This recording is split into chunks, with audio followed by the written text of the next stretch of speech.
সুপ্রিয় বন্ধুরা, আসসালামু আলাইকুম। আজকে আমি আপনাদের শোনাবো সহিহ বুখারীর 457 নম্বর হাদিস।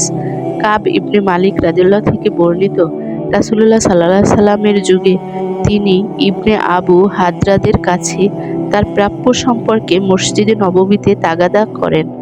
এতে উভয়ের আওয়াজ উঁচু হয়ে গেল, এমনকি সে আওয়াজ রাসূলুল্লাহ সাল্লাল্লাহু আলাইহি সাল্লামের ঘর থেকে শুনতে পেলেন। তখন রাসূলুল্লাহ সাল্লাল্লাহু আলাইহি সাল্লাম তার ঘরের পর্দা সরিয়ে তাদের দিকে বের হয়ে এলেন এবং কাব ইবনে মালিককে ডেকে বললেন, হে কাব। উত্তরে কাব বললেন, লাব্বাইক আলা ইয়া রাসূলুল্লাহ। তখন নবী সাল্লাল্লাহু আলাইহি সাল্লাম ইশারা করলেন যে তোমার প্রাপ্য থেকে অর্ধেক ছেড়ে দাও। কাব রাদিয়াল্লাহু বললেন, ইয়া রাসূলুল্লাহ, আমি তাই করলাম। তখন রাসূলুল্লাহ ইবনে আবু হাদ্রাদ রাদিয়াল্লাহু তাকে বললেন, ওঠো, এবার বাকি ঋণ পরিশোধ করো।